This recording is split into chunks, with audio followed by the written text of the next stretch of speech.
Hello, everybody, and things are going great here at Big Bad Online.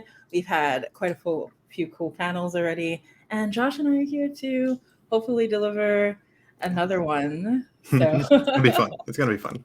yeah, it's gonna be great. So, yeah, we are here for part two, basically for a bit of a sequel.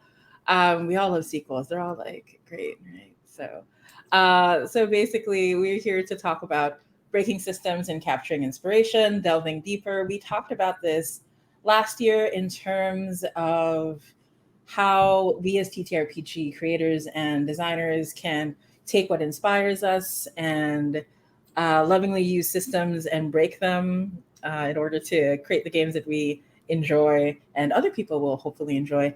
So last year we spent a little more time on the capturing inspiration part, and we didn't delve in too much into the breaking system. So this time we're going to go in much more in that. But before I do so, I feel like we should do some proper introductions. So, hi everybody, my name is Ray. My full name is Ray Najati. I am a TTRPG creator from the Philippines. It is very hot right now in the Philippines.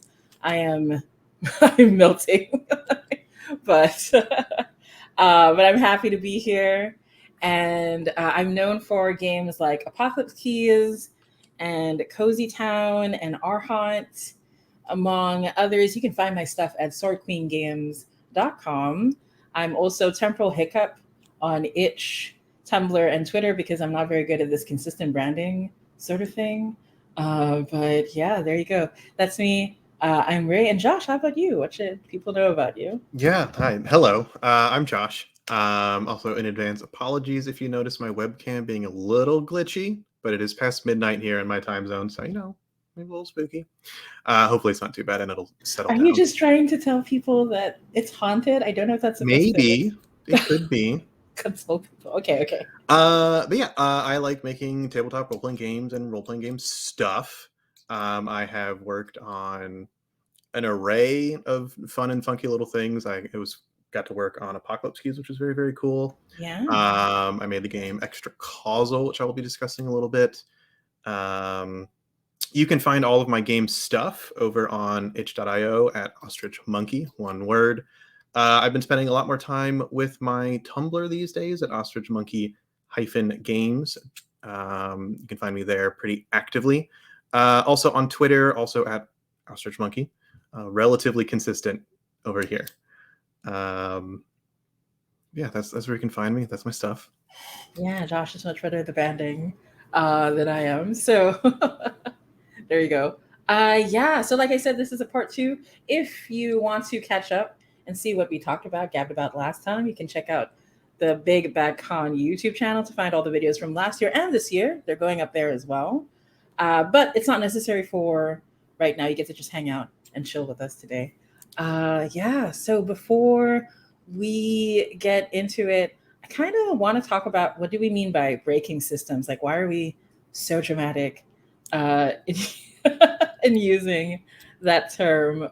Josh, what do you mean when you say like when you break a system?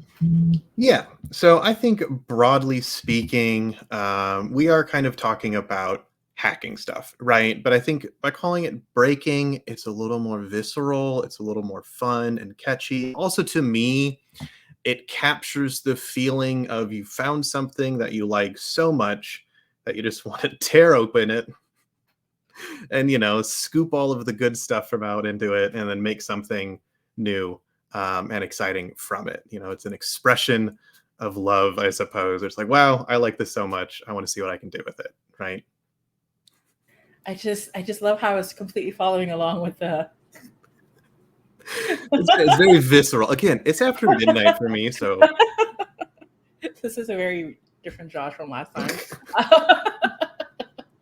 But yeah, I mean, I too love the idea of breaking systems. I guess even though it really is ostensibly hacking, like Josh said, I personally like the term baking just because it gives me permission when I am hacking a system or using a system to not be beholden to certain truths and not feel like anything is set in stone, right? And we're going to go into more detail on what that looks like. But that's personally why I like to use the term breaking as this constant reminder, like this little voice. It's kind of like that meme uh, with Princess Daisy, right? Like Aren't you tired of being nice? Don't you just want to go ape shit? that is my entire design ethos, right? Yeah, yeah, and I think it's about getting in there with your bare hands, getting messy, make mistakes, real Miss Frizzle hours over here, right? And like just getting into it and seeing what happens. It is an exciting act of creation.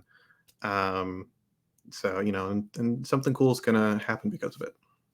Yeah, definitely. Oh gosh, I don't want to get too off track, but I just want to say real quick that the messiness is an important part of game design, and we should Right. embrace it. Okay, so Gotta get messy.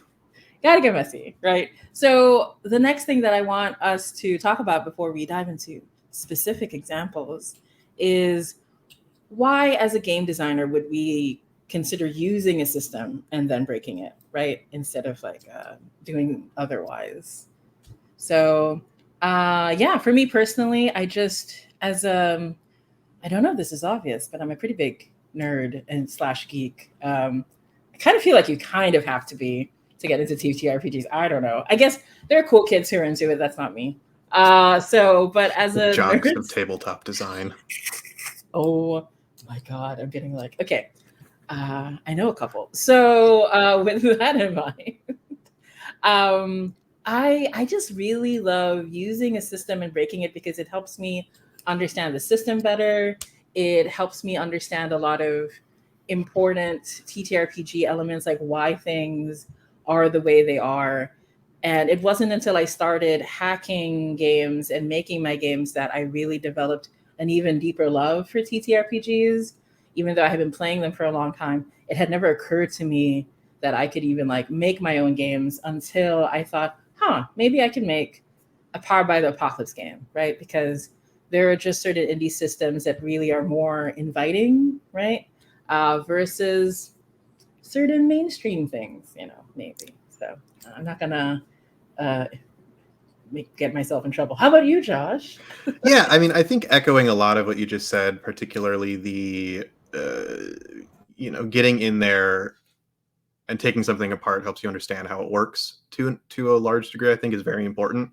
And also, sometimes it's just a very practical reason of you have a lot more to start with. It can be easier, can be right. Is sort of the modifier here. Like I love making bespoke one-off fancy little things. I think a lot of us who are in sort of that indie design sphere do that as well, getting inspired by something completely outside and random and bringing it in.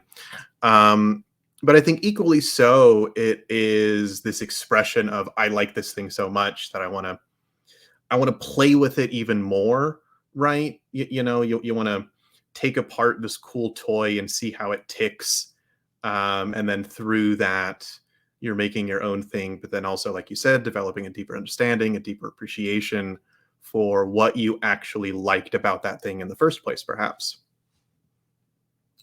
Yeah, yeah, absolutely. So, yeah, with that in mind, I kind of want you to start things off, Josh, by telling us about Vibe Check. Like, Yeah, how did you breaking things and making that name? yeah. So I suppose brief summary on what the game Vibe Check Enter the Inversion is. It is inspired, we discussed this last time, by The World Ends With You, one of my all-time favorite video games. Go play it, go find it. It's great. And it is based off of the Lumen sort of Creators Kit SRD engine, if you will, which is all about action, adventure, kind of high octane thrills. It's very quick mechanical resolution, kind of get to the table fast and do something cool. So Vibe Check is all about exploring this sort of inverted other world. You're slinging cool magic powers, basically trying to escape the game that you've all found yourselves trapped in. There's fashion, there's brands, there's far too many different powers in it, most of which you can upgrade to varying degrees. It's cool. I mean, not to say look at my own stuff, but like it's cool. It's It's very very cool. cool. I It's like very it. cool. Ray did the layout on it. It looks very, very, very cool. Um, but it diverges mechanically a decent amount from this Lumen engine. So I first came across Lumen kind of in its earlier Lumen by Spencer Campbell, Gila RPG. Go check it out. Lumen is free on itch. It's fantastic if you kind of want to get into this and maybe you've never hacked stuff or broken down your own systems, right? I think it's a cool place to start if you like fast-paced actiony things. But I first came across it in sort of a precursor form called Light, and then eventually in another game. Both of these are still by Spencer, called Nova. And then Spencer released like this Lumen Creators Kit, which is this really cool sort of behind the scenes director's commentary of an SRD. And it kind of breaks down all what the different pieces of the game engine are and kind of what they do. So it was a really cool starting point because I could go, okay, here's this assumption in Lumen. Here's a thing I'm inspired by in The World Ends With You and maybe how I want to mechanically implement it. What can I then change or what might need to be changed from this base Lumen, right? And what's that going to look like? So in Lumen, you use resources to activate powers. I wanted things to work a little differently. So instead of having sort of a flat value that just depletes over time and then refreshes maybe in between combat, you have to build up a shared pool of resource points with other players, which to me captured this dynamic element from the original video game. But it changed, the mechanics of Lumen itself pretty significantly. Like it changed how things feel in the moment. It changed sort of moment to moment goals of players because you have to consider how am I generating these points? How can I increase that so I can use my cool new powers? How are these actions I'm taking now going to be interacting with other players' potential actions? Because you can set each other up for cool combos to generate even more resource points, basically called flow. And one of the other major elements I diverged from, since you know what we're talking about, how did we break it open? How did I break open Lumen? Was sort of divorcing completely powers from classes. So a lot of Lumen-based games, particularly Nova and to an extent Light, because that's kind of where Lumen originates, are class focused, right? You have a cool class and it has cool powers that you can activate. I decided, let's crack that open, sort of scoop out the pieces I like, which are the cool powers, right? Because I wanted to emulate something from the inspiration from the video game, right? Which doesn't really have classes, but you have cool powers. So cool powers no longer attached to classes. They are based on items that you pick up through gameplay, right? And mechanically speaking, a power in Vibe Check and a power in Nova don't differ too differently, but the act of separating it from a player class again sort of has these cascading effects further down the sort of design road on now considering, okay, how are you getting these powers? Are they dropping from enemies? Do you buy them? Both? Can they be upgraded? How do they fit into potential narrative moments? And sort of this one design decision, this sort of breakpoint, we could call it, led to other, design changes that sort of further cemented Vibe Check's own identity. And it's diverged and morphed in other cool ways. But I think a big part of my process was figuring out what do I like about Lumen? Like, why am I choosing to use Lumen in the first place? And it really was that fast paced action emphasis that Lumen promises and delivers. And then figuring out how can I take these pieces now that I've kind of broken them apart, right? And like rearrange them and develop them into new ways that are going to even better serve the vision that I have for this game, right? So, yeah, I think it's, and I think you also mentioned this a little bit too, Ray, of when you're breaking a game, right? Hacking a game, iterating, whatever you want to call it. Don't feel like you need to be too precious about something, or that something is so set in stone that you can't do something else with it. Because oftentimes that's going to lead to really cool innovation and iteration in your own design, right? So if you see something you like, crack it open and feast on the delicious marrow inside, right? I'm so worried about this like post midnight Josh. I don't I don't know. I don't know. Or pretend it's like a chocolate egg or something, right? You want to get to this. Why am I going to food? Anyway, you should say something. I'm going somewhere. Sorry, try to. Okay. But I really like how you brought up the breakpoint, right? I think that's something that happened in Apocalypse Keys too. So I'll be talking about Apocalypse Keys first, which is a game that is powered by the apocalypse, and it is coming out real soon. People who backed it on our crowdfunding stuff already, our backers have it. So Apocalypse Keys is a game of monsters holding back the apocalypse, solving mysteries. It's a high stakes, high strung, high emotional game that I'm super proud of. That Josh helped me a lot while we were working on it.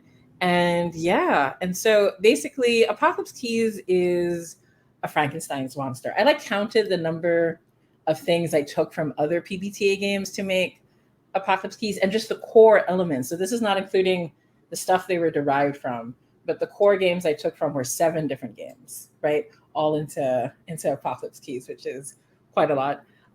So the real breaking, right, was because one of the worst things happened, right? The first playtest for Apocalypse Keys, I was like, for sure, this is not going to work. This is 7 different games. It's not going to hold together. I'm just going to playtest it and see where it breaks, and then I'll. And so the worst thing happened because it didn't break. It was fine, which was worse because I didn't see. So I had to work on bringing everything together, making sure it was like fine tuned, and there are these clockwork like connections between all of the pieces. So it took a lot longer to refine Apocalypse Keys. Sometimes it's better if a game breaks apart really quickly. Honestly, in the beginning, it's a little easier sometimes.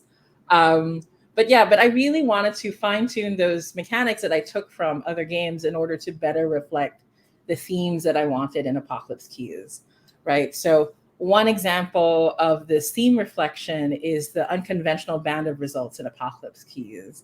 In Powered by the Apocalypse, mostly the higher you roll, the better, right? So you have 3 bands of results, which are a miss, a partial hit, and a full hit, right?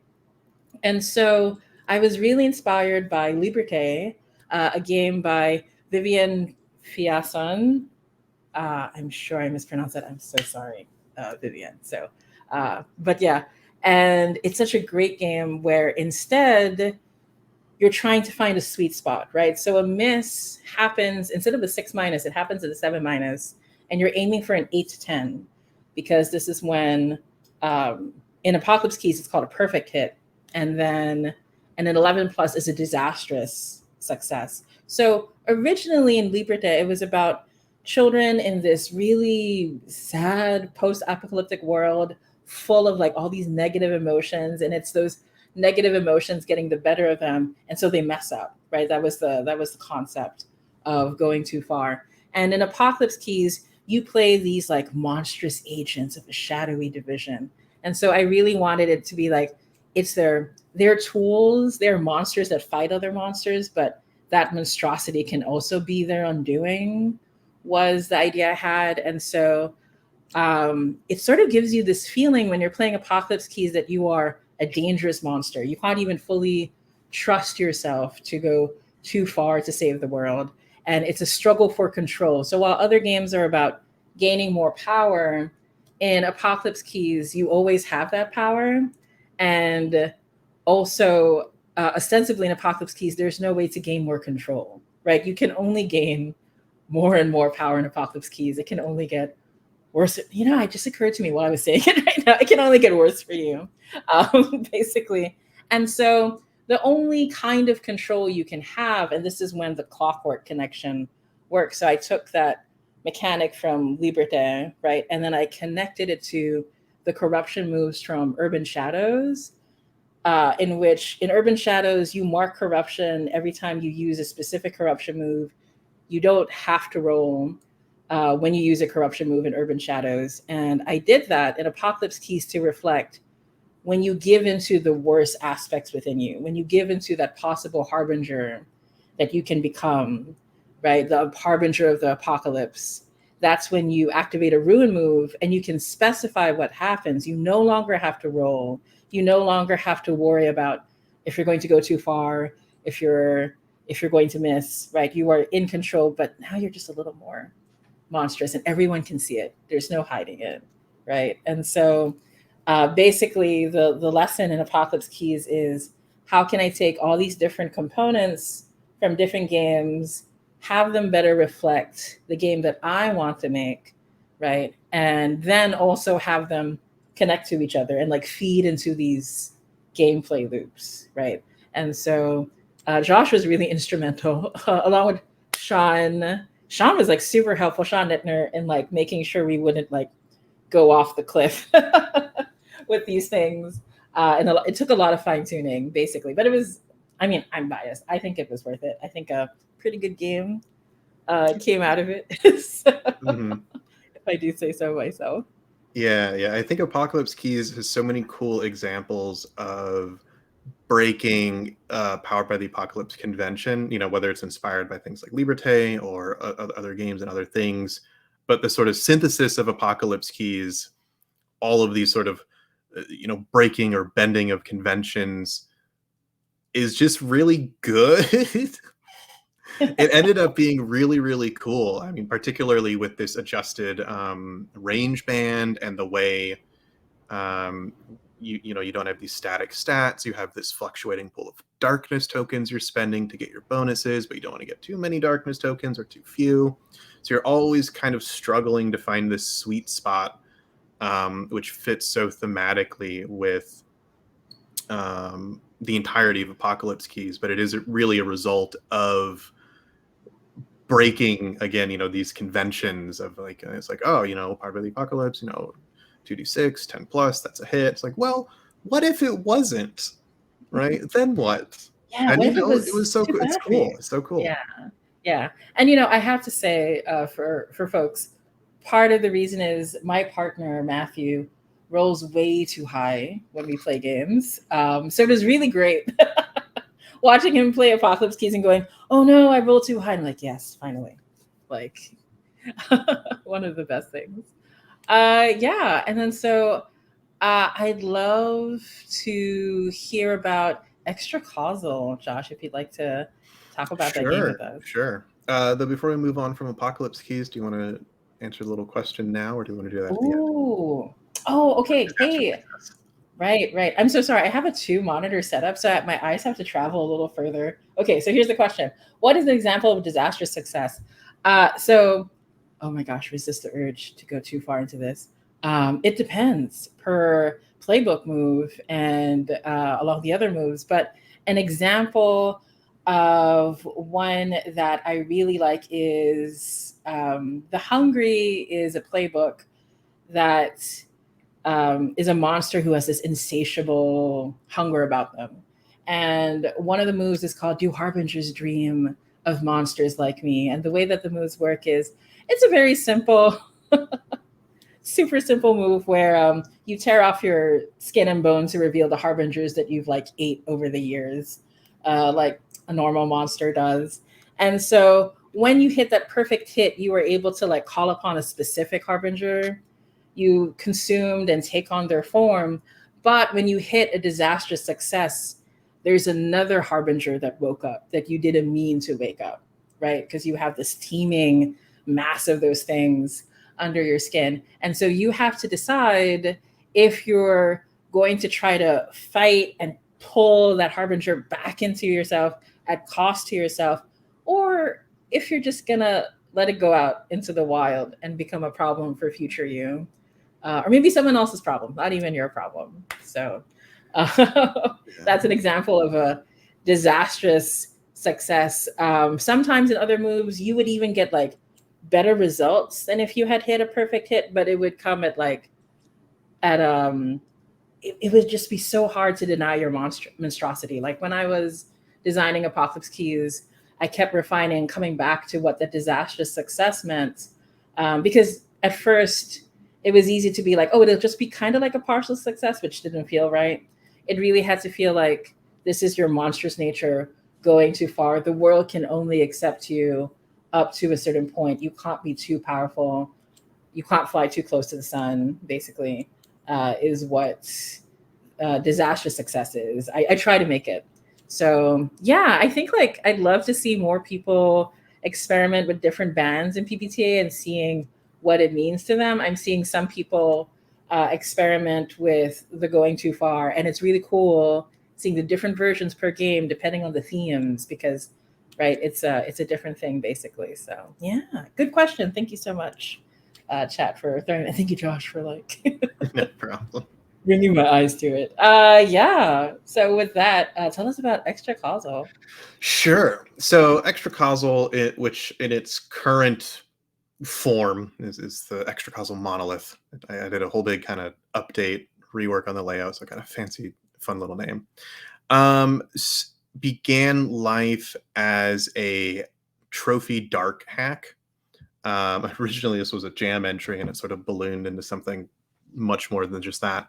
It is the answer to the question of I want to run a collaborative, narrative focused horror game in the likes of like X Files or Fringe or Magnus Archives or, any of those spooky sort of stories that the web balloons the more time you spend in it, right? And you might ask, okay, well, why'd you pick Trophy Dark, which is okay, it's horror based, but it's for one shots where you all usually die at the end, right? Um, and I picked it for a couple of reasons. One, I just really liked it, right? So again, it's an expression of I really like this thing and I want to see what I can do with it, right? And like sort of how far can I take this, right? And run with it, basically. And then there were also a couple key mechanical things that I really liked how they emerged in Trophy Dark. And there are similar things that used similar ideas, but for me at the moment it was Trophy Dark does this thing I like. So let's go with that. And that was primarily the relatively simple D6 dice pool. Um, you know, you have some tags, you have some traits. If you use them, you get a D6. You roll those, you want a big number. You want a 6, right? And then also the sort of central tag based character expression. Like your characters are really just a collection of simple tags. And then those tags are interpreted through play. It's like, you might have the sneaky tag, right? And it's like, oh, that means I'm sneaky. But when you get into the moment, figuring out ways in which that tag or trait, whatever you want to call it, applies is fun. It's like a little puzzle of how can I use this collection of words that I am made up of in new and exciting ways, right? And for the most part, those elements, so the D6 dice pool and tag-based characters, are pretty cemented in extra causal, right? Like that was the sort of core that I started working with and then kept adding layers and layers and reworking and iterating things and again breaking stuff open and scooping out all the stuff inside. I mean, now that I'm talking about a horror game, it feels a little more apt. But so a lot of the not problems or obstacles, but kind of fun wrinkles that I came across in taking a game designed for one shot, and I'm aware there was Trophy Gold and all of that. I think this was a little before most of that rule set was more widely released. So how do I take this one shot, really tight, sort of tense game and shift it into something that is sprawling and really meant for more long-term play? Because kind of the point of Trophy Dark is you die at the end, right? It's that play to lose mentality. And I didn't want to lose all of that play to lose mentality. So that required breaking Trophy Dark in some interesting ways. Um, One of which, and I can't say maybe this was the first or fifth or 12th thing, that came along, was what actually happens to your character, right? So, because ideally you're trying to play these characters over multiple sessions, right? You want to discover this conspiracy that you're all building together. So I removed or I should say, changed how ruin works, which is kind of this chaotic evil buildup that happens in Dark and a lot of trophy games. And when you cap out at the upper limit, that character's done, right? They sort of either lose themselves to the forest, turn into some major obstacle, or just die horribly, right? So, as an interesting experiment, and I don't know if I would do it this. Well, we can kind of talk about that later, maybe. Good, good. But at the time, I wanted that the decision of when your character is no longer your character to rest in your hands and in the table's hands. So you still accumulate a form of ruin or corruption that you gain by interacting with the extra causal. It's the supernatural, the paranatural, the strange, whatever you want to call it. Um, and it just builds up, and it also changes you. As you gain more of it, you gain a special category of tags that are really meant to show, oh, this character is changing, right? They are becoming something else, maybe losing their humanity, turning into the very monsters they're trying to find or, defeat. But ultimately, in the text, it's you decide when your character is no longer your character, right? And that kind of solved the problem of, okay, most characters die after one session, so now they leave the game when you choose them or allow them to, right? And then another fun sort of iteration on the basic trophy mechanics was playing a little bit with the ruin die, and this is kind of dovetails nicely with some Apocalypse Keys idea of going too far, this disastrous success, because you can roll, instead of the ruin die, you can roll the extra causal die, which is no longer a d6, it is a d10. So meaning a 7 plus is a success, right? And if you're rolling that d10, ooh, big numbers good. But in the case that extra causal die is ever the highest, again, that's sort of accumulating that corruption, right? So you're playing with fire a little bit when you choose to use it. And again, the extra causal die is almost always the player's choice to roll. They can roll it whenever they want, in addition to any of their other tags. Or there's a few scenarios where it's like you're meddling with things you shouldn't meddle with, so you have to roll the extra causal die. But again, you put yourself in that situation. And so you're kind of making your own bed of the strange. A lot of the kind of long form tech emerged kind of just with playing with the narrative structure. So again, shifting something from this really tightly wound one shot into this sprawling sort of web-like narrative, which was my goal. I'm using sprawling as a positive here, to be winding and maze-like. And that was accomplished in a couple ways, part of which are the introduction of endings. So as you go through this narrative, there are certain checkpoints where you sort of assess what's happened during the session. Have we met certain narrative thresholds? Have we answered certain questions? Have we learned particular dangerous things about the world? And depending on those answers, you fill in, these little progress bars on different ending states. And then when you reach those ends, it's not an end to the game, but it's like a built-in arc finale, right? Because when you reach that point, you answer some questions, you make some decisions, and you change the status quo of your game world, right? The approach I took with extra causal was, I think, equally as winding as the game itself. It was very organic in how I looked at it. It was, okay, here's a couple things that I want to change.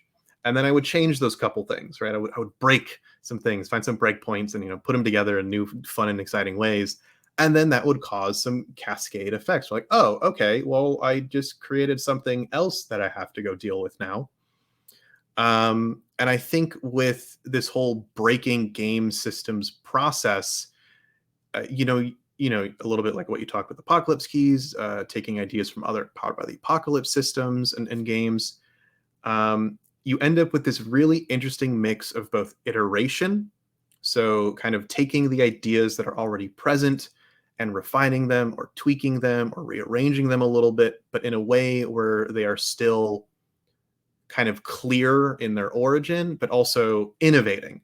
And whether that's a novel mechanic, completely new to the thing, or taking an idea from like a completely unrelated or different thing and plopping that in there, which again I did with extra causal. I introduced sort of this twist on setting elements, inspired very explicitly by the traits and stuff from Wanderhome, which is of all games, Wanderhome into this kind of And horror dark. focus. Yeah. Yeah, Amazing. right, right. But it Great worked really mix. well. It was like I read Wanderhome and I was like, oh dang, I love how these work.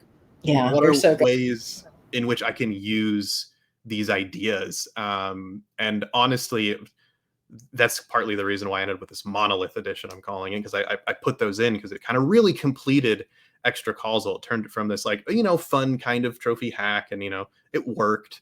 And then much later down the road, it was like, oh, here's something else from something completely different that I can take and break and rearrange and put into this already broken and rehealed. It's like kintsugi kind of, right, game, and it really just improved and shifted a lot of things in really really interesting ways. um, so again, it's sort of this idea of don't be precious with things. For me, at least personally, if someone's like, I put your game through the wood chipper and made something cool with it, it's like, that's awesome, right? Like, the imitation sincerest form of flattery or whatever, it's sort of an expression of that. It's like, I liked something so much that I wanted to completely change it. But not really. It's finding these ideas in games and systems that resonate with you so strongly that you want to carry them into something else. Oh yeah, absolutely, for sure. Hmm. And I think there are some stellar examples. Uh, well, either in Twilight Throne or Arhant, whichever one you choose to talk about, honestly. Yeah, yeah. I was gonna bring up Twilight Throne actually. So, Twilight Throne is a game that I'm currently working on. It is a Forged in the Dark game of a surreal, broken fairy tale land of political intrigue, very much inspired by several different things. And so last year, what we talked about briefly is that there's no such thing as a neutral system. So it's very tempting to look at Powered by the Apocalypse and Forged in the Dark as if they are neutral systems. But the truth is that in a lot of cases with these systems, they were created to build a specific game in the first place, right? Very rarely, though that's happening more nowadays, do we see someone build a framework that's meant to be neutral, right? And even if it's neutral, you could say, like with something like Lumen, it reflects the designer's intentions and what they want for a system. So it's still not neutral, right? So the more you move away from the original premise, the more you have to break the system. And these like powerful political intrigue, like immortal strange beings, are so different from the scoundrels in Duskfall. So I had to break Fortune in the Dark quite a bit. So I think like some guiding questions that I thought of when I thought about how I broke apart Fortune in the Dark for Twilight Throne is like, what do I like and enjoy about the system in the first place, right? And what do I want to preserve or build on from that one? And also, what's getting in the way of my fun, my design, or intentions? That's the part you really break, right? Like whatever is getting in the way of the fun part or getting in the way of your goals, that's what you break open and have fun with. And so, with Blades in the Dark, I really liked how the game feel. So we talked about this a little bit. We can't get into too much today, but basically the game feel of Blades in the Dark that I really enjoyed is the sense of resource management. That you're, because as a scoundrel, you're always kind of have your back to the wall, right? You're always just scrambling to get coin, to get to the next score, and so on. And so I was like, I kind of, you were playing powerful people in Twilight Zone, but I do want that sense of resource management. And I do want that sense that there are many paths to power that are available to you. And the ones that you are choose say something about you and your character, right? And are you going to like murder your way through things, or are you going to manipulate and charm? Are you going to use the corrupted magic that's available to the land, and so on? And so I had to change quite a few things. I think the best example of this is the engagement role. Josh literally spent 2 hours with me talking about the engagement role in Blades in the Dark and what it's for, because originally I removed it from Twilight Throne because it didn't seem to make sense with it, and then without it, like it didn't seem to make sense that these powerful nobles don't have a plan in place and they're completely caught off guard like the way scoundrels can be. And so we talked for 2 hours about going back and forth, breaking it down until I realized that what would be, I think actually it was Josh who came up with the idea like, well, what if the nobles have to like spend things to make sure that they get a better position, right? Like it's something that they know. And so instead, the nobles in Twilight Throne have access to things like personal advantages, house advantages. They have their vassals, which replace other aspects of Forge in the Dark. And the more that they spend on these things, the more that they can shift what the opening scheme will be like, what a score is here, and the more control they have over the outcome. And they decide what's important to them to change and what they're willing to live with. And it really helps set the tone in a way that is not typical to Forge in the Dark. And it quickly, from an engagement role, it just sort of became its own phase of the game that I really had to pay attention to, right? So for the longest time, like I kept thinking it was still kind of like an engagement role, but I realized when I saw people playing, like, oh no, this feels really different now. It's like a completely different thing. It's completely broken the system wide open and introduced a new sense of power that I really liked in Twilight Throne. But yeah, and so I think like one last point because we're looking at the time. We're we're running. We got time. We got time. Sorry, I just Also, saw the question. the question, yeah. Why does everyone want to attack Sean in Twilight Throne? So for people who don't know, I play tested Twilight Throne extensively. Josh and I went through like a campaign that was like almost 30 sessions. God, and so It was really good. yeah, it was really good. And I went through another campaign with another group. We hardly had any PvP, but in the two games I've had with Sean, immediately people attack Sean and go into it. So this is something I still need to play test for Twilight Throne. I think it's because Sean is a wonderful human being, and that makes you a target in Twilight Throne. I think it's just a vulnerability that people want to take advantage of. Unfortunately, we're going to work on that. I mean, not on Sean's vulnerability on the game, So I'm glad Sean is vulnerable. It's one of the things I love about him.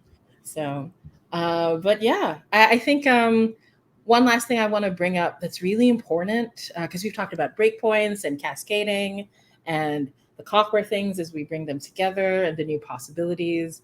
But another thing to think about is the vestigial design, right? Like, what are things that we're holding on to, that we're taking for granted in the design, in the systems? And for me, with Twilight Throne, it was the stress mechanic. Like, I held on to it for a long time. I'm still not sure if we're gonna.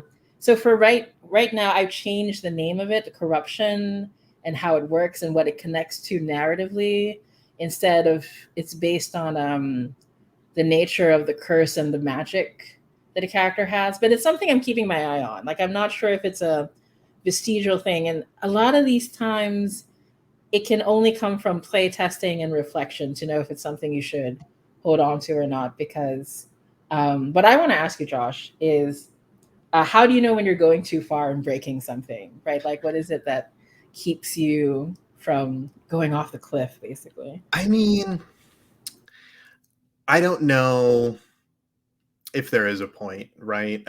I think it depends on what your goal is. So, like, let's say, extra causal, rooted in trophy. I have that label on it because it's still in my opinion, shares enough of that trophy DNA that it's sort of within that lineage, right? Um, but if your goal isn't necessarily to stay within a particular design space, even, then I don't know if there is a limit, right? I think Juicy, spicy. it's it's Mhm. worthwhile, talking about your inspirations and credit where credit is due and all of that. But eventually there may be a point where you look at something and you're like, this is so different from where I started that it's its own thing. It's its own completely different thing. I mean, everything is going to be its own thing. Um, so yeah, I think that's kind of a conclusion you have to come with individually. Um, yeah. But Yeah, yeah, I don't know. absolutely. What about you? Yeah, I agree with you though, because like one of the things is I love Forged in the Dark, but I remember when Blades in the Dark first came out, we were all calling it a Powered by the Apocalypse game, right? Because it was inspired by Powered by the Apocalypse. But if you look at those two games, to most people, they feel really different. But on a related note, like for a lot of people, Powered by Apocalypse is, 2d6 plus stat. But Firebrands is also a Powered by the Apocalypse game, right? For the bakers and for a lot of people. So I just think like there's nothing that's truly, sacred, nothing that's truly set in stone. I think that the more we break systems, the more that we push the boundaries, the more we learn about TTRPGs and what they're capable of. I mean, I love this medium, this art form, this hobby so much. And a lot of it has to do with the sheer potential that's still available to us as creators and players and all of this stuff. So, yeah, I think we've just about run out of time. I think we have just enough time for our outros. So, once again, Josh, where can people find you on the internet? Sure. So you can find my tabletop games and game things over on itch.io at Ostrich Monkey. That is also my Twitter handle. Though, like I said at the start, I am much more active on Tumblr these days. My tabletop specific Tumblr blog is Ostrich Monkey Games. I have been posting some in progress design stuff if you're curious about what I'm working on. Um, we blog a lot of cool projects and stuff that other people are working on. It's a cool time. It's very chill over there, Yeah, which come is with us on nice. Tumblr. It's a lot better than what's going on in Twitter right now. So, Yeah. But yeah, and Josh is working on a game called Dark Confluence, which I'm really excited about. So yeah, you can see more on Tumblr for sure. it's gonna be cool. Yeah. Yeah. And you can find me, like I said, at swordqueengames.com. You can find me on barely on Twitter. Twitter is not working well in the Philippines. It's pretty bad over here. I am much more active on Tumblr. And I'm working on games like Twilight Throne and other exciting things. Yeah, that's basically it. Thank you so much, everybody, for joining us tonight, today, wherever you are in the time zones and in the future, in case you're watching the VOD on YouTube. For those who are with us now, though, you can join us on the Discord server on the channel if you want to continue the conversation. Josh and I will be like leaping into it to chat and hang out with everybody for a little bit. But I hope you stay up for the rest of the panels. There's more cool stuff coming on. And yeah, we have a whole 24 hours of goodness for Big Bad Online. So I hope everybody gets to catch it. Thank you so much, everyone.